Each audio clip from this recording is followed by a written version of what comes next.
एक बार की बात है, लल्लू लाल की शादी पास के गांव में रीमा से होती है। वे लोग शादी करके डोली लेकर अपने गांव लौट ही रहे होते हैं। तभी अचानक से जोर जोर से बारिश होने लगती है। वे लोग वही पेड़ के नीचे रुक जाते हैं। तभी बारिश रुकते रुकते अंधेरा हो जाता है। सोहन लाल जी, बारिश तो रुक गई है, लेकिन अब तो बहुत अंधेरा हो गया है। आगे जंगल का रास्ता है। इतनी रात गए नई नवेली दुल्हन की डोली लेकर इस जंगल से गुजरना ठीक नहीं होगा। अरे नहीं नहीं, हम बहुत दूर आ चुके हैं। जितनी देर हमें वापस जाने में लगेगी उतनी देर में तो हम अपने गांव पहुंच जाएंगे। लेकिन सोहन लाल जी, आप तो जानते ही हैं, ये जंगल श्रापित है। यहाँ कई बार लोगों ने उल्टे पैरों के निशान देखे हैं, और आप हैं कि नई नवेली दुल्हन को इस जंगल के रास्ते से ले जाने की बात कर रहे हैं। अरे यार, तुम भी सुनी सुनाई बातों पर विश्वास करते हो। ये सब अफवाहें हैं, ऐसा कुछ भी नहीं है।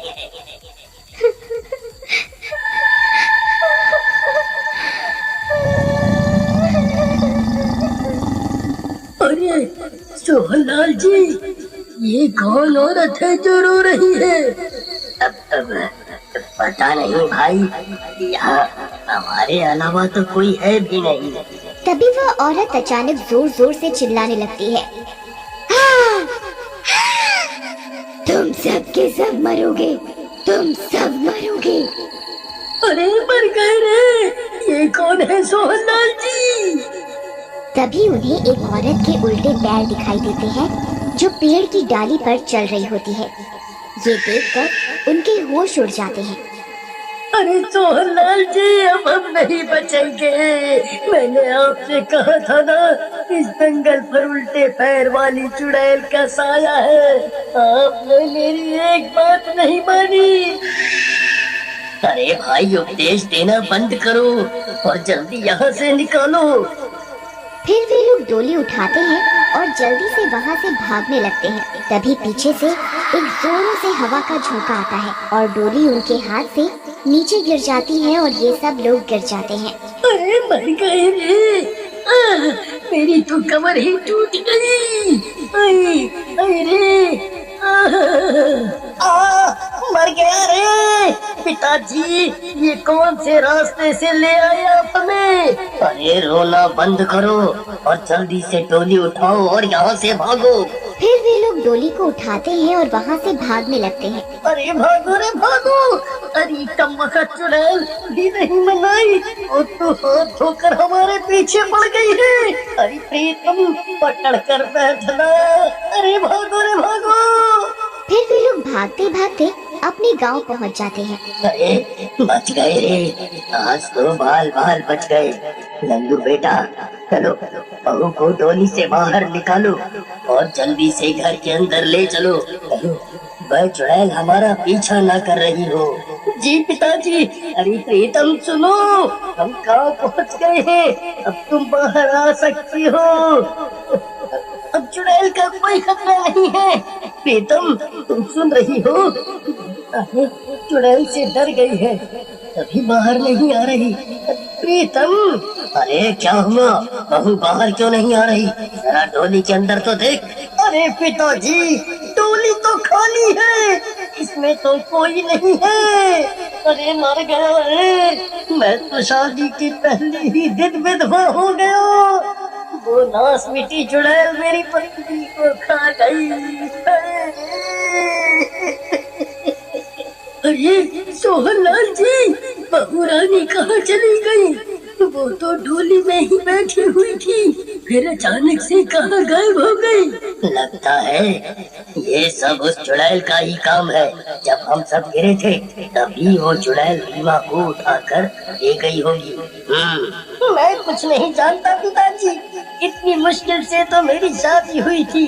मुझे मेरी पत्नी वापस चाहिए बस। सोहनलाल जी, हमें वापस जंगल जाना होगा रीमा बिटिया को ढूंढने के लिए। तुम सही कहते हो भाई, हमारी गांव की इज्जत का सवाल है। चलो अभी वापस चलते हैं। फिर वे लोग वापस जंगल की ओर निकल पड़ते हैं। रीमा, रीमा, मुझे सुन सकती हो? रीमा, रीमा। फिर कुछ देर वो लोग रीमा की तलाश करते हैं। तभी अरे सोहनलाल जी, वो देखिए पेड़ पर रीमा बिटिया बैठी हुई है। अरे रीमा, तुम यहाँ हो? हम तुम्हें कब से ढूंढ रहे थे। तुम वहाँ पेड़ पर क्या कर रही हो? चलो जल्दी से नीचे आओ। मैं तो कब से आपका यहाँ इंतजार कर रही थी। लगता है रीमा बिटिया चुड़ैल के डर से पेड़ पर चढ़ गई होगी। फिर वे लोग रीमा को लेकर वापस गांव के लिए निकल पड़ते हैं, लेकिन रीमा के पैर अब उल्टे हो चुके होते हैं। अरे इनको क्या हो गया? ये आज भाग क्यों रहे हैं? चल भाग यहाँ से, चल भाग। कुत्तों को देखकर रीमा अपने पैर छुपा लेती है और फिर वे लोग अपने घर के अंदर चले जाते हैं। बाकी के लोग भी अपने घर की ओर चले जाते हैं, लेकिन वो कुत्ते वही रीमा के घर के बाहर बैठकर रोने लगते हैं। वो रीमा के अंदर की चुड़ैल को पहचान लेते हैं। आओ बहू रानी, तुम्हारा स्वागत है, आओ आओ। फिर रीमा की सास अपनी बहू के गृह प्रवेश के लिए एक थाली में लाल रंग डालकर रखती है। फिर रीमा उस थाली में खड़ी हो जाती है और गृह प्रवेश करती है और आगे बढ़ती है।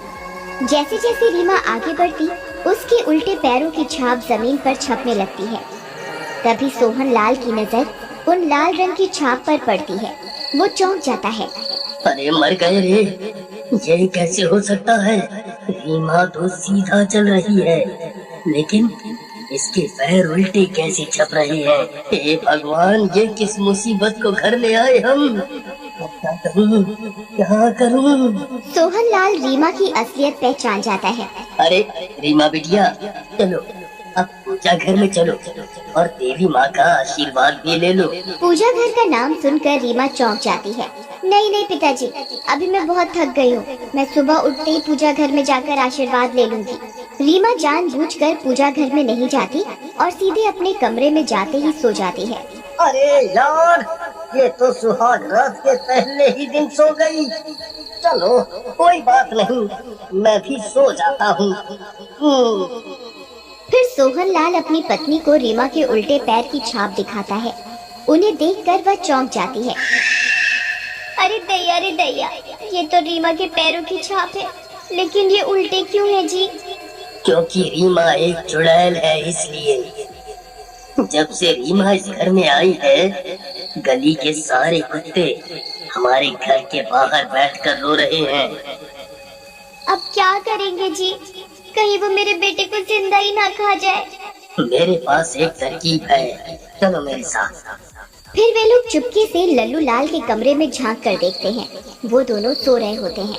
फिर सोहन लाल दबे पांव अंदर जाता है और लल्लू लाल को धीरे से उठाता है और अपने साथ बाहर लेकर आता है।